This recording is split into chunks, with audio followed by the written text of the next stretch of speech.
Hi everyone! I'm Nicole Laison, your sales consultant sa Mitsubishi Jose Santos Tondo, Manila branch. So guys, for today's video, dito tayo ngayon sa Ayala Malls, Manila Bay. And today is the final day of launching event ng ating 2026 Mitsubishi Destinator. So guys, tara samahan nyo ako as we check out the unit, especially yung ating Mitsubishi Destinator GLX.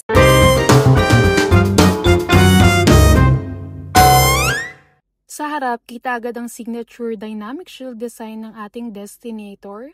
Sporty pero clean tignan, naka-LED na ang headlights kaya mas maliwanag kahit gabi o umuulan. At yung daytime running lights nagbibigay ng modern at premium look. Mapapansin mo rin yung bagong honeycomb style grille, ang linis ng pagka-sporty at ang ganda ng pattern. Sa side, simple lang yung body lines pero ang ganda ng proportions, hindi siya ganun ka-bulky. Meron na rin tayong 17-inch alloy wheels tapos 214mm ground clearance na, so kahit medyo rough road o konting baha or malubak man, wala tayong magiging problema sa ating Destinator.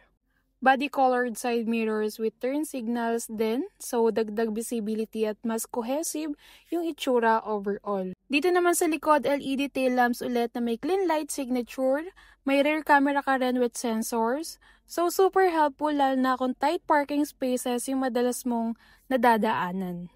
Sa interior naman, simple pero spacious, fabric seats pero comfy, sakto yung cushioning para sa long drives. Sa center console, meron tayong touchscreen infotainment system with Bluetooth, USB at smart mode connectivity, so kung sanay ka sa modern phones, plug and play na lang talaga.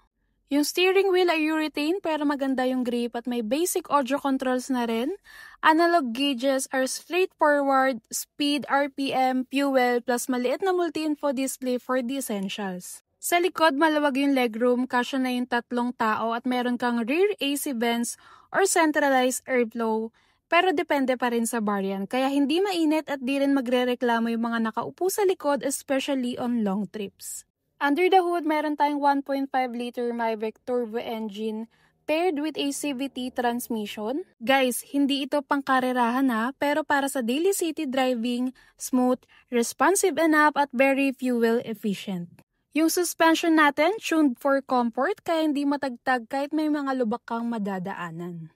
Sa likod naman, maganda yung trunk space, enough for groceries, luggage, sport gear at kung kailangan mo ng extra room, pwede naman i-fold yung rear seats to let you load bigger items. So guys, overall with its features, comfort at yung usual Mitsubishi reliability, itong ating Destinator is a good choice. Kaya kung naghanap ka ng sasakyan na hindi masakit sa maintenance, tipid sa gas at may modern look, solid talaga itong ating Mitsubishi Destinator. So guys, may SRP ito na 1,389,000 at sa mga cash buyer naman dyan, meron tayong cash discount na 100,000 pesos, as low as 83,000 down payment at sa mga 5 years in-house financing, nagbibigay po tayo ng 30,000 cashback.